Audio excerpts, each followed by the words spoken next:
Conversation in Scents with me, Matt. Okay, today I have a day off work, so school run is done and time to have some fun with fragrances.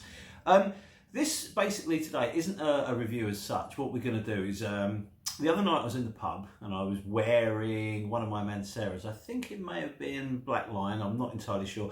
A friend who's not particularly into fragrance commented on it and asked what it was I was wearing. We had a little bit of chat about it, and then the subject came up because we were talking about Mancera, and obviously I was saying that these are sort of Middle Eastern French perfumes with a Middle Eastern twist, which kind of piqued my friend's interest. So as a non-frag head, I think he would probably have balked a bit at the cost of buying a Mancera. But then that kind of got me thinking that there are lots and lots and lots of Middle Eastern perfumes out there available to us that give us a bit of a taste of the perfume of that world, that are very, very wearable. They're nearly always decent performers, and they're very, very cost friendly. I don't want to use the word cheapies because I think that kind of cheapens the perfume themselves. So what I'm going to do now is we're going to do a whistle-stop tour of some of the more budget-friendly Middle Eastern perfumes that I own and wear. And what we'll do, because we're not, there's quite a lot to get through, so I'm not going to be able to give like a full breakdown of each one. It's more of an introduction and an overview. A couple of them you're going to have seen before from previous reviews. So what I'll do is I'll try and get those ones out of the way first. And if you're new to sort of collecting or wearing fragrance, this is going to be quite a valuable sort of tool for you. And if you're, well established and you've got a large collection, you know what you're doing, there may still be a couple in here that might be of interest to you as well. All right, so without any further ado, we will try and fly through these. And what I've also done is I've tried to just include fragrances that are sort of, as I say, budget friendly, so that will keep your cost down if you want to explore them. So what we'll do is we'll go first with Oud Mood. Beautiful, smoky, deep. It's got oud in the title, very minimal oud in it. In fact, all of these have got very minimal oud in them. A lot of the Middle Eastern perfumers use the word oud all the time to describe perfumes, and I think sometimes what happens is they're swapping the word perfume for oud, because they're very often, there's very little oud. There's like a hint of oud, so they're not particularly oudy fragrances. But this is Oud Mood. Again, this has been reviewed, so the review is down there. Stunning fragrance. I absolutely adore this. Beautiful, beautiful fragrance. It comes in a massive tube. The presentation is awesome. Well, if you're going to start anywhere, starting with this one would be a really, really good point. Next up, we have Pure Oudi, another one that there's a full review of down there. And you can see how much of that I've used. I adore this. This is another one with some agarwood or cinnamon floating around in it. Beautiful, beautiful fragrance. I'm not going to get into too much detail on this one because there is a full review downstairs. So have a look down there and you will find it. All right, next up we're going to look at one from a British house called Alanique, and this is called Oud Maram, and this I've kind of reviewed as well. This was originally purchased for my wife, but I wear it all the time because it's absolutely glorious and has a very, very strong similarity to Acqua di Parma's Colonia Oud, with similar performance as well. This is £20, and I don't think you're going to be able to spend a better £20 on a fragrance. It's absolutely superb. It lasts for days. Beautiful, beautiful stuff. So this is from Alanique, who are based in England. So I think they ship abroad. I recommend getting the sample pack from these guys, and if you just wanted to blind buy it, do it. You will not be disappointed. This is beautiful. We'll stick with Alanique now. This is another one from Alanique, which I haven't done a full review on yet, and this is called Oud Jamal. Again, £20 for 100 mils. Beautiful, sweet, woody, oudy. There is actually a bit of, you can pick up some oud in this one. Fabulous, fabulous fragrance. And for £20, unbelievable value. Really, really good stuff. Thoroughly, thoroughly recommended. Now, okay, let's have a look at this one, which is Ard Al Zafaran's Midnight Oud.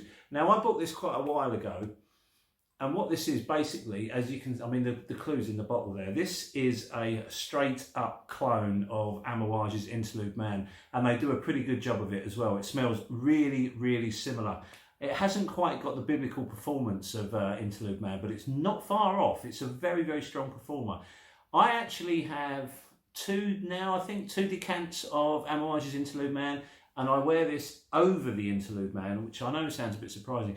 And the reason being, this is a lot sweeter, and it's not quite as relentless as Interlude Man.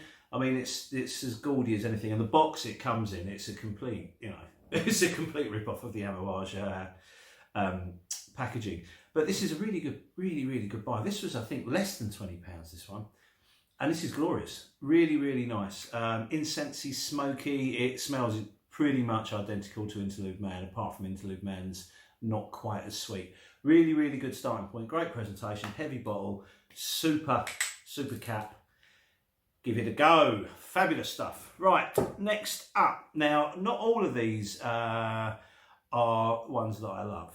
And I'm going to include this, which is Armaf Shane's Wood, which is... I've given a very scathing review of this, but I'm aware that a lot of people like it, so I have kept it. I don't really wear it very often. It's loud.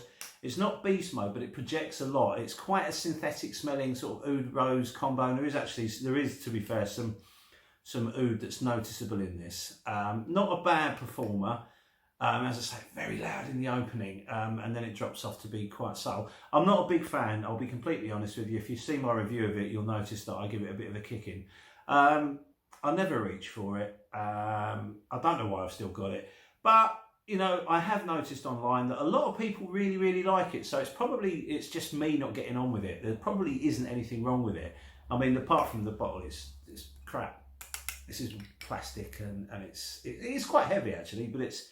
In the dry down, it's bearable. The presentation I don't particularly like, but you might like it. I don't know. And it's a real cheapie too, so it might be worth having a look at. Okay, next up we have Qaedamain Kulasat Al Oud. This has got to be the worst bottle of any perfume I've ever bought. It looks like it should be like a hip flask. On camera, it looks all right, doesn't it? But this is rubber. It's not leather. It's rubber, and this is plastic.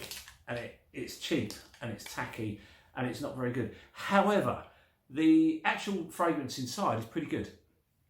It's a sweet, rosy, smoky, incensey. There's a bit of citrus in there, and then it dries down into kind of like a sweet, almost leathery Middle Eastern fragrance. It's exactly what you'd expect, but it's really rather good. This is one that I'm certainly going to be wearing a lot more in the winter, because what it does is it just has that little bit of a citrus lift to it to stop it becoming too cloying or too overbearing. It is incensey. It is a little smoky too. I recommend it. This is another one that's really, really cheap. These are all like 100ml bottles. You get a lot of juice for your money there. So, I mean, if I'm paying £20 for, or less than £20, I think I paid about £18 for it in the UK, and you're looking, it's not going to be very expensive in the States either. Qaedamain have brought out loads and loads of fragrances, and they've done a pretty good job with this one. So that one is quite recommended. Next up, something a little bit more interesting. You're going to have to bear with me on the presentation, on the pronunciation of this one. This is called Malik Al Layl. I'm not even sure who made this, but this is another one that's got some stuff floating around in it. I've only had this a little while, and I've been quite impressed with it. It's not the biggest performer out there, but the smell is pretty good. It's kind of like a fruity, oudy, sort of Middle Eastern perfume, really. But it has more than a passing resemblance to this, which I absolutely love. And that's Montale's Oud Amazing. Really, really good fragrance. There's a full review of that down below as well. But this is an absolute monster. This is beast mode. It kicks out, it belts out, it lasts for hours. And this smells very, very similar. It doesn't have the performance of the Montale, but then very few fragrances do, to be honest. Again, 100ml bottle. This was the cheapest one I got, I think. This was about £10, I think, from eBay. Really, really good and well worth looking at. It's a good, if you're because obviously the Montale's quite expensive. So if you're kind of thinking, I don't know if I want the Montale or not, get that. If you like the smell of that, you're going to love Oud Amazing, because Oud Amazing is this on steroids. But this is pretty good. Well worth a look. Now, what do we have next? Next we'll have Aventus Al Oud Noir. Another one with quite shocking packaging. In fact, a little bit of it's just fallen off in my hand as I picked it up. So there you go. I think that goes in there. This one is, again, it's a smoky, spicy, incensey, oud-based frag.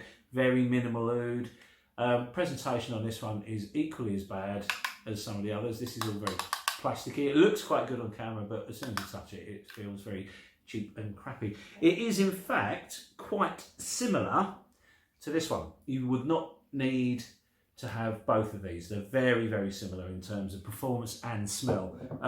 This one may be a little bit sweeter, a little bit smokier.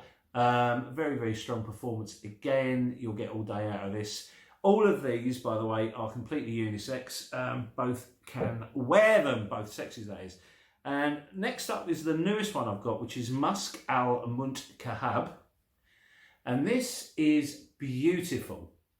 This one, I think, is possibly even cheaper than the others, thinking about it. I think you can get this one for about £7 or £8 for 100 mils. Beautiful, beautiful fragrance. This is one that my wife and I both wear. I mean, this one's actually a lot better in terms of presentation. The bottle is a thick glass. The cap is actually quite solid on this one.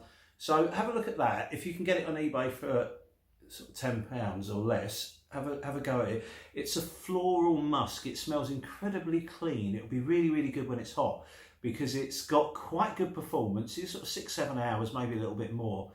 Projects pretty well for the first couple of hours, but it's very light. It's very airy. It's got that sort of what they call dryer sheet smell about it. So it's not a heavy Middle Eastern fragrance at all. It's really, really nice. Very airy, very light. Smells clean and fresh and lovely. Okay, next up, we're looking at this one. See, a lot of Middle Eastern fragrances are clones, and this is Aldur Al Maknoon, and this has also popped up in another video. Look at the presentation, it's hilarious. This is a straight up Aventus clone. It's a smoky, fruity clone of Aventus. Different to Club de Nuit, different to a couple of the others. Hasn't quite got the performance of Club de Nuit, but in some respects it's nicer. You actually get a note of pineapple in this. I really, really like this. I don't wear it very often, but that's down to me, not down to this. Again, this is I think £12 for 100 mils. So well worth a look as well. This would be an interesting one to have in your collection because it's a good one to, if you want to wear Aventus around the house but you don't want to waste any money, get that. You know, I wouldn't wear this out so much because the performance isn't brilliant, but it's well worth a look. Next up, we've got a different take on the whole thing. We'll have a look at Frank Oliver's Oud Touch. This is a classic Oud Rose combination and probably one of the best of the cheap Oud Rose combinations. It gets compared to Dior's Oud Ispahan and a few others. Really, really good performer too. It's not bad. Presentation's fine. Plasticky top, but that's not to worry about. Cheap as chips. This is like a 20 pounder. I love the bottle of it actually because I don't know if you can see it there, but there's actually a nice angle on it. Really, really good. Strong performer. Does exactly what it says on the tin. It's not, you know, the most natural smelling, but it doesn't scream like I'm just made of synthetic rubbish. It doesn't smell like that at all. This is well worth a look. And if you wanted to carry on down that road, then I strongly recommend Ferraris Essence Oud. This is fabulous. I love this, love this, love this. In fact, when this 50ml bottle runs out, I will be replacing it. It opens quite, the rose is a little bit weird. It smells a little bit old lady-like when it opens, but that soon dies off and you get this wonderful sweet Oud Rose combination that is absolutely to die for. So under the radar and so underrated. I really, really, really like this and strongly recommend it. And one thing it's got over pretty much all of those is the presentation is superb. Really solid bottle, beautiful stuff. Looks great. I can't recommend this one enough. So, and again, this one was really, really cheap.